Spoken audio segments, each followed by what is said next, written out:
বাংলা কথাসাহিত্যে ত্রয়ী বন্দ্যোপাধ্যায়ের অন্যতম হলেন তারাশঙ্কর বন্দ্যোপাধ্যায়। বিংশ শতাব্দীতে আবির্ভূত হয়ে রবীন্দ্রনাথের অভিজাত উচ্চবর্ণের কাহিনী তথা রাবীন্দ্রিক আদর্শ এবং কল্লোলের অতি বাস্তবতার মধ্যে এক দ্বিধাভক্ত সময়ের মেলবন্ধন ঘটিয়েছিলেন তারাশঙ্কর বন্দ্যোপাধ্যায়। তারাশঙ্কর বন্দ্যোপাধ্যায়ের প্রথম ঐতিহাসিক উপন্যাস রাধা 1958 খ্রিস্টাব্দে এটি গ্রন্থাকারে প্রকাশ পায়। উপন্যাসটির মূল বিষয়বস্তু ছিল অষ্টাদশ শতাব্দীর অবক্ষয়িত সমাজ। বৈষ্ণব ধর্মের স্বকীয়া ও পরকীয়া দ্বন্দ্বকে উপস্থাপিত করে সাধনা ও দৈহিক বিকৃতির যুগপৎ সহাবস্থানে তিনি দেখালেন পরকীয়ার চরম রূপ। শুরু হচ্ছে তারাশঙ্কর বন্দ্যোপাধ্যায়ের অন্যতম শ্রেষ্ঠ ঐতিহাসিক উপন্যাস রাধা।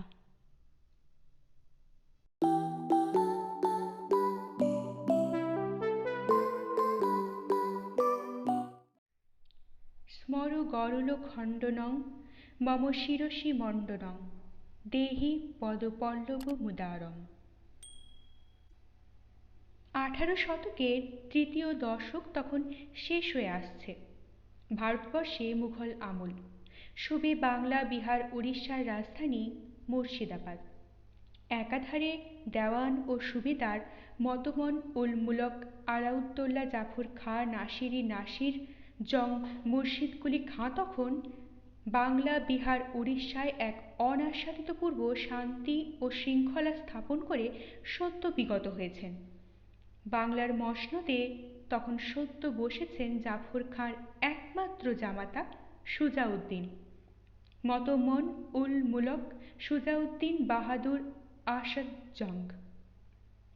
রাজা সীতারাম রায় থেকে শুরু করে বাংলার সমস্ত জমিদারের সামন্ততান্ত্রিক ঔদ্ধত্যপনা বা স্বাধীনতার প্রয়াস দমিত।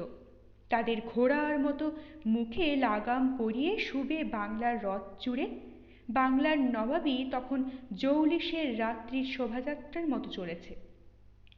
দেশে তখন নিরঙ্কুশ শান্তি। চোর ডাকাতেরা দিনের বেলায় সাপের মতো লুকিয়ে, ডাকাত ধরা পড়লে তাকে দু ভাগে ভাগ করে চিরে পথের ধারে গাছের ডালে ঝুলিয়ে দেওয়া হয়। রাত্রিকালেও পথের ধারে গাছের তলায় ক্লান্ত পথিক নিশ্চিন্ত মনে নিদ্রা যায়। মুর্শিদাবাদ শহরে তখন টাকায় 5 মণ চাল। খাদ্য সামগ্রীর বাজার দর বাঁধা। কোনো ব্যবসায়ী বাঁধা দরের ওপর দর চড়িয়ে লাভ করতে চেষ্টা করলে ধরা পড়তে দেরি হয় না। তাকে গাধার পিঠে চড়িয়ে শহরের রাস্তায় রাস্তায় ঘুরিয়ে আনা হয়। সে আমলের ইতিহাসের কেতাবে পাওয়া যায় যে মাসে 1 টাকা আয় হলে একজন লোক 2 বেলা পেট পুরে পোলাও কালিয়া খেতে পারত। 1726-27 খ্রিস্টাব্দ, মাত্র 30 বছর পর আসছে পলাশীর যুদ্ধ, বাংলার নবাব শাহীর পতন।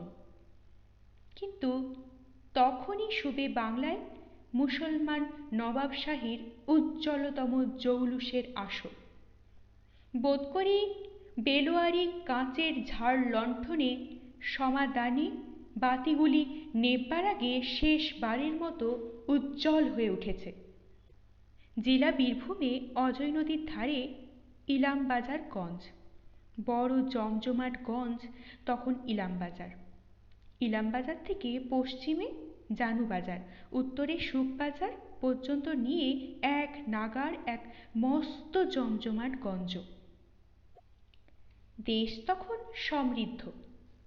বর্গির হাঙ্গামা তখনও বছর 20 দূরে।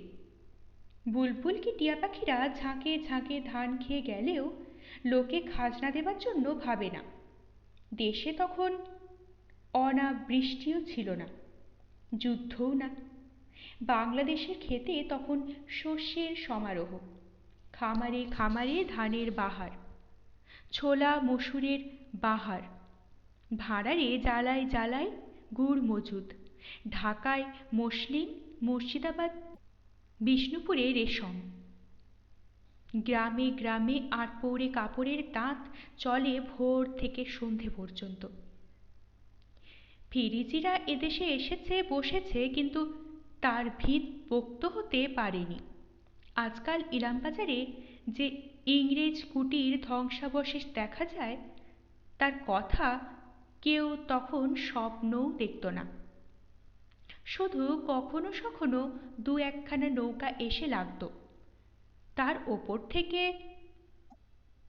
দু চারজন আশ্চর্য সাদা রঙের মানুষ এসে নেমে দুর্বোধ্য ভাষায় কথা বলতো। এখানকার মাল নিয়ে চলে যেত, ওদের বলতো ফিরিঙ্গি। তাদের কারবার ছিল তুলোর আর কাপড়ের। তাঁতের কারবারে ইলামবাজারের তুলোর বাজার তখন মস্ত বড় মৌকাম।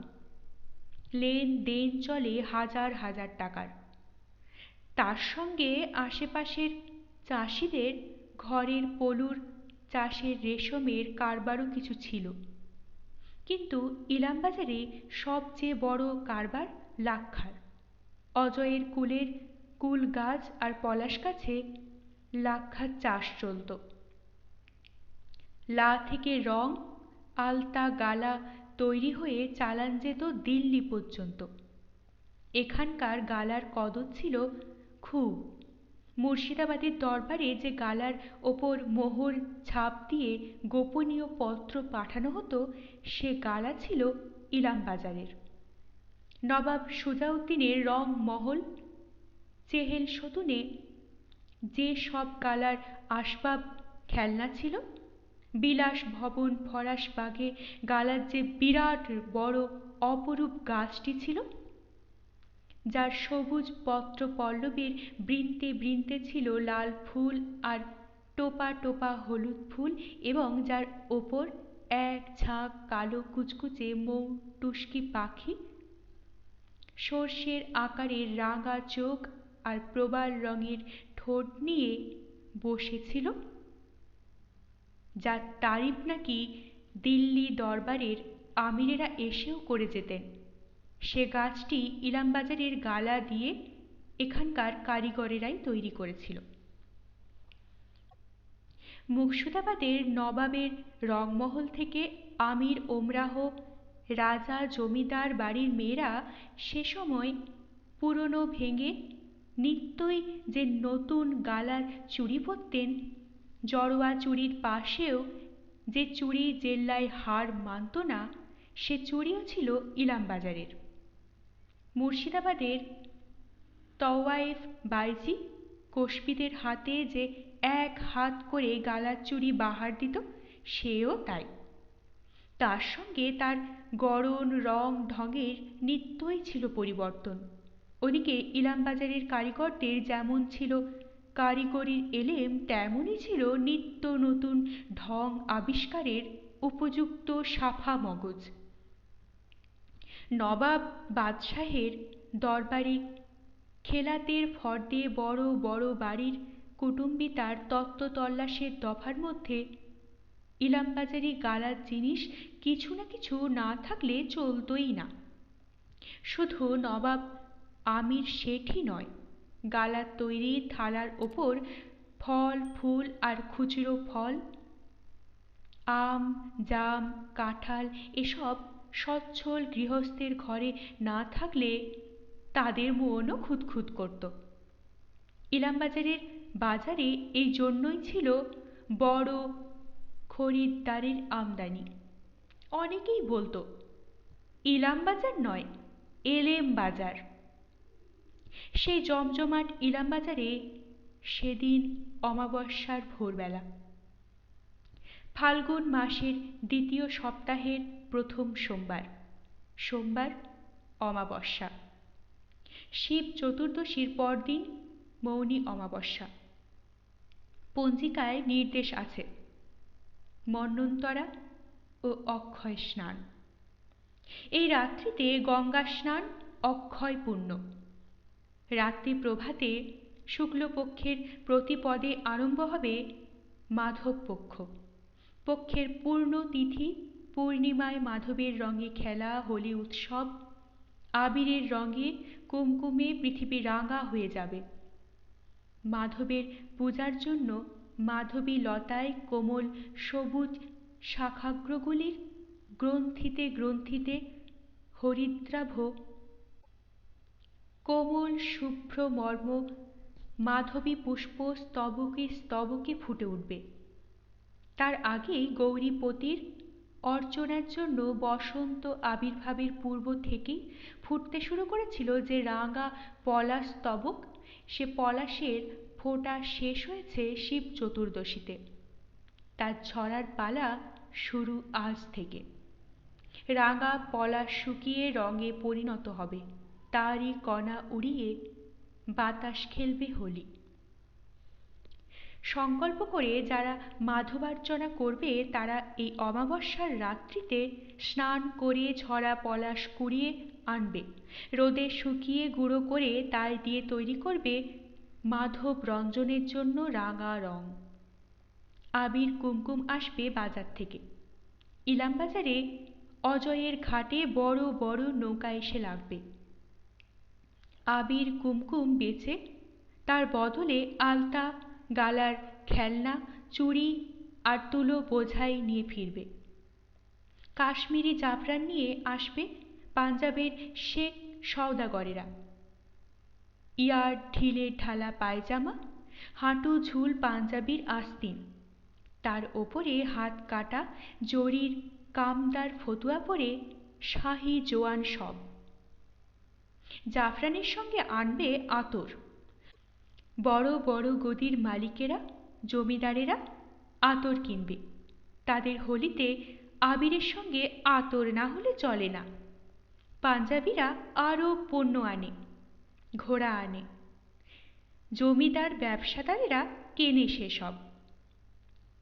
আকাশের পূর্ব কোণে শুকতারা দপদপ করছে তখনও। অমাবস্যার অন্ধকার সবে ফিকে হতে শুরু করেছে। রাত্রির নিঝুম থমথমানি এখনো কাটেনি। পাখিরা সবে একবার ডাক দিয়ে আবার ডাকাডাকি শুরু করেছে। বাজারের গালার কারখানার চুল্লির ছাই কাটা অর্থাৎ পরিষ্কার করা তখনও পর্যন্ত শুরু হয়নি। এরই মধ্যে সেদিন মৌনী অমাবস্যার মন্বন্তরা স্নান উপলক্ষে বাজারের ঘরে ঘরে সাড়া পড়ে গেছে। কাল থেকে মাধবার্চনা পক্ষ। আজ স্নান না করলে চলে? দোল পূর্ণিমা হোলি উৎসব। ভগবান বিষ্ণুর দ্বাদশ মাসে দ্বাদশ যাত্রার শ্রেষ্ঠ যাত্রা দোলযাত্রা। দাপরের কানাইয়ালালের ব্রজ লীলার শ্রেষ্ঠ লীলা দোল লীলা। ভারতের বসন্তোৎসব হোলি। বাংলার প্রাণ চৈতন্য শচী নন্দন মহাপ্রভুর জন্মতিথি। হোলি উৎসবের প্রস্তুতির জন্য প্রথম স্নান। 15 দিন ধরে এখন শুক্লপক্ষের চাঁদের মতো কলায় কলায় উল্লাস আনন্দ উৎসব বাড়তে থাকবে। বালক থেকে বৃদ্ধ পর্যন্ত, বালিকা থেকে বৃদ্ধা অবধি, রং পিচকারি থেকে কাদা আলকাতরা পর্যন্ত। সরঞ্জাম সংগৃহীত হচ্ছে। শরবত থেকে সুরা পর্যন্ত, ভগবানের জন্য নৈবেদ্য থেকে নেশার মুখের স্বাদের জন্য নানাবিধ স্থূল ও তীব্র স্বাদী আহার্য পর্যন্ত, নাম গান কীর্তন গান থেকে বাইঝি কোষ্পী খেমটা ঝুমুর পর্যন্ত। দেশের জীবনের শুধু এইখানটিতে সর্বনাশের সংকেত পরিস্ফুট হয়ে উঠেছে। জীবনে পচন ধরেছে। একটু অবহিত হলেই তার গন্ধে অন্তরাত্মা শিউরে ওঠে, কিন্তু সেদিকে অবহিত হবার মতো দৃষ্টির স্বচ্ছতাও নেই কারো। বাংলাদেশে মহাপ্রভুর যে বৈষ্ণব ধর্ম মহাপ্লাবন এনেছিল, জীবনকে সাগর সঙ্গমের মহাতীর্থে পৌঁছে দিয়েছিল, সে স্রোতধারার মুখে তখন মজে এসেছে। ফলে দেশ জীবনের অবস্থা হয়েছে বিলের মতো। মাছেরা যেমন এক্ষেত্রে সাগর সঙ্গমে পৌঁছতে পারে না, সাগরের স্বাদ পায় না, বিলের জল তলেই চক্রাকারে পাক খেয়ে উছল মেরে অসীমের সীমা ও অতলের তল পাওয়ার ভ্রান্ত আস্বাদে বিভোর হয়ে থাকে। মানুষেরাও তেমনি আচার আচরণ পালনের মধ্যেই পরম প্রাপ্তির স্বপ্ন দেখে, কল্পনা করে। বিলের জলে নিক্ষিপ্ত গৃহস্থের উচ্ছিষ্ট ব্যঞ্জনের লবণের স্বাদেই যেমন বিলের মাছের সমুদ্র জলের আস্বাদ বলে ভ্রম হয়, মানুষেরও ঠিক সেই অবস্থা। স্নান স্নান, অক্ষয় স্নান। ইলামবাজারের প্রান্ত দেশে অজয়। ক্রোশ তিনেক দূরে শ্রীমন জয়দেব গোস্বামীর শ্রীপাঠ কেন্দুলি। কেন্দুলি পর্যন্ত অজয় নদ গঙ্গা মহিমায় মহিমান্বিত। পৌষ সংক্রান্তিতে মকর বাহিনী নাকি উজান বেয়ে কাটোয়া থেকে কেন্দুলি ঘাট পর্যন্ত আসেন। এই ঘাট পর্যন্ত অজয় স্নানে গঙ্গা স্নানের পুণ্য হয়। সেই বিশ্বাসে দলে দলে স্নানার্থীরা স্নান পুণ্য সঞ্চয়ের জন্য জেগে উঠেছে সেদিন। ওদিকে নয়, এইদিকে এইদিকে, আরো খানিকটা নিচে যাই চল। লোক থই থই করছে ওদিকে, এদিকটা নিরিবিলি হবে। কি দাঁড়ালি যে? অভিযোগের সুরে হু বলে সুর টানলে মোহিনী। অভিযোগের সঙ্গে আবদার। ঘাটের বাজারে গালার চুড়ি পরব যে। মা আর মেয়ে, কৃষ্ণদাসী আর গোবিন্দ মোহিনী। সংক্ষেপে দাসী আর মোহিনী। জনুবাজার ও ইলামবাজারের ন্যাড়া নেড়ি বৈষ্ণব সম্প্রদায়ের একটি বড় আখড়ার অধিকারিণী, কিন্তু লোক চুপি চুপি বলে বৈষ্ণবী নটি। কথাটা পরিষ্কার হলো না। ছিল ওরা বৈষ্ণবী। মা কৃষ্ণদাসী তরুণ বয়সে নামের দলের সঙ্গে নাম গান গেয়ে বেড়াত। ক্রমে ইলামবাজারের ঐশ্বর্যের মোহে আজ নটি হয়ে দাঁড়িয়েছে। তবে পুরো নটি নয়, নটিপাড়ায় বাস করে না। নটির সাজে সাজে না, বৈষ্ণবীর মতো তিলক কাটে, চূড়া বেঁধে চুলও বাঁধে।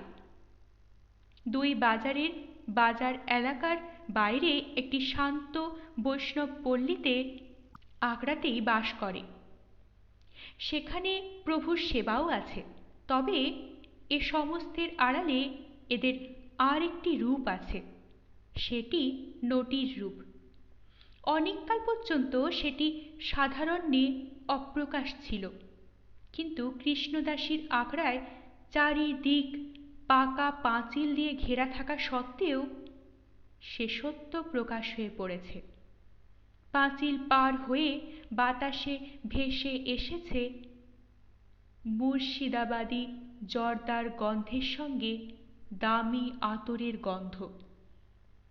আরও ভেসে এসেছে অনেক কিছু, যা নাকি কানাকানি করে প্রায় ঘরে ঘরেই ছড়িয়ে দিয়েছে কৃষ্ণদাসীর স্বরূপের ব্যাখ্যা। তাতে কৃষ্ণদাসীর কোনো অনুশোচনা নেই, কিন্তু লজ্জা বা শঙ্কা দুয়ের একটা হয়তো বা দুটোই এখনো আছে।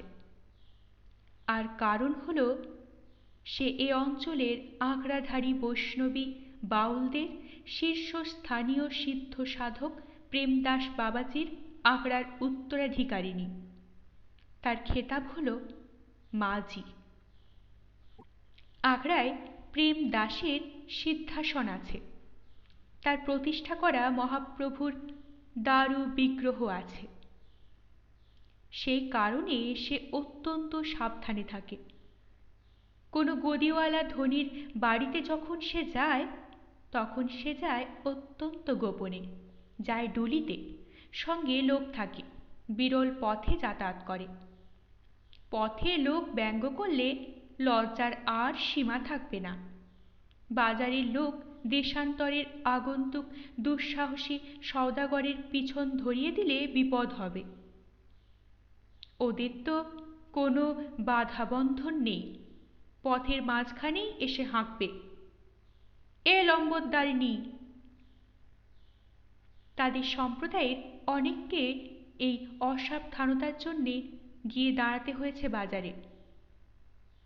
একেবারে সম্প্রদায় থেকে বিচ্যুত হয়েছে তারা। সবচেয়ে ভয় তার এই মেয়ে মোহিনীকে। মোহিনীকে কৃষ্ণদাসী অতি সন্তর্পণে গোপন সম্পদের মতো রাখতে চায়। মেয়েকে নিয়ে তার অনেক আশা, অনেক কল্পনা। সে শুধু জানে তার মন, আর জানেন যিনি সব জেনেও কিছু না জানার ভান করে বসে আছেন, লুকিয়ে থাকেন পাথরের বিগ্রহের মধ্যে।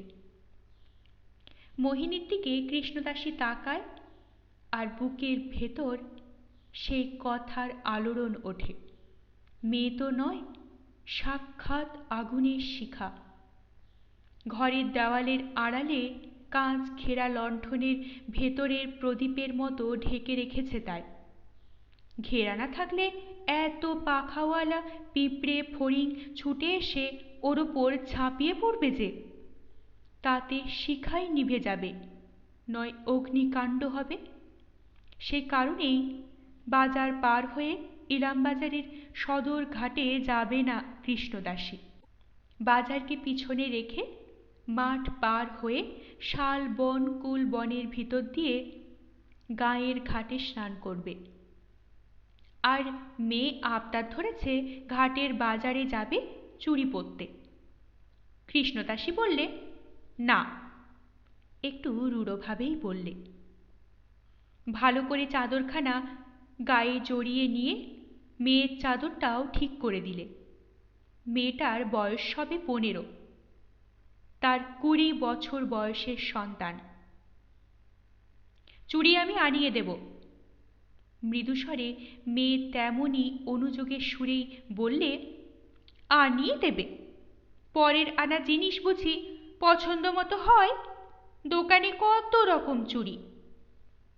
বাধা দিয়ে মা বললে, কত রকম চুড়ি? মরণ তোমার। দোকানে সবার সামনে লোক দেখিয়ে চুড়ি পরবি কি? আমাদের বুঝি তাই পরতে আছে?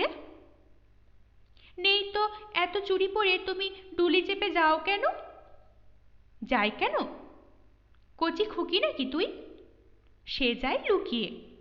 আমরা বৈরাগী বৈষ্ণব, ন্যাড়ানেড়ি সম্প্রদায়। আমাদের অলংকার না, আভরণ না, শুধু তেলক আর মালা বড়জোর দরবেশি ফকির কাটি ফটিকের মালা। 10কে দেখিয়ে গালার চুড়ি পরে ভবন করতে গেলে পতিত করবে। চল, আর কচি খুকির মতো দাঁড়িয়ে খ্যান খ্যান করিস নে। বুচকি কেটে ফর্সা হয়ে আসছে। আকাশ সত্যই ফর্সা হয়ে আসছে। গতি দ্রুত থেকে দ্রুততর হচ্ছে। দিক চক্রবালের ওপার থেকে সূর্য দেবতার রথ ছুটে আসছে মুহূর্তে মুহূর্তে বহু যোজন পথ অতিক্রম করে।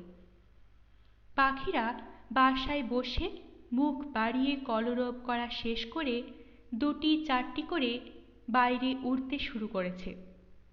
কাকেরা বেরিয়েছে সবচেয়ে আগে। পেঁচা আর বাদুড়েরা বাসায় ফিরছে। খুবই কাছাকাছি মাথার ওপর দিয়ে দ্রুত কুহু কুহু কুহু কুহু ডাক ডেকে উড়ে গেল একটা কোকিল। কাককে তাড়া করেছে। মোহিনী কাকটাকে গাল দিলে, মর পোড়ার মুখে হিংসুটি। কৃষ্ণদাসী বললে, ওই অমনি করে তেড়ে ঠোকরাতে আসবে বাজারের মতো নচ্ছারের দল, শীষ কাটবে, তখন মানটা থাকবে কোথায়? বাজারের পাশে সাধারণ নটিরা যখন সেজে গুজে বের হয়, তখন বাজারের অবস্থাটা যে কি হয় মা গো! শীষ, হাসি, অশ্লীল কথা যেন হাড়ি ভেঙে ছড়িয়ে পড়ে গড়িয়ে বেড়ায় অবরুদ্ধ পচন রসের মতো। ওই বিদেশিদের 2-1জন দুঃসাহসী দাঁত মেলে পথ আগলে দাঁড়ায়, হাত ধরে টানে। সাধারণ নটি কোষ্পীরা মুখে কাপড় দিয়ে হেসে গুপ্ত প্রশ্রয়ের ইঙ্গিত দিয়ে চলে যায়। কিন্তু তাই কি কৃষ্ণদাসীর সহ্য হয়? মেয়ের পিঠে ঠেলা দিয়ে কৃষ্ণদাসী হাঁটতে শুরু করলে। রাত্রির স্নান, আলো ফুটলে হবে না, এতেই অন্যায় হল। রাত আর নেই, পাখি ডেকেছে। পাখি ডাকলে আর রাত্রি থাকে না। ডাকে পাখি, না ছাড়ে বাসা, খনা বলে সে হল উষা। উষাকাল রাতও নয়, দিনও নয়।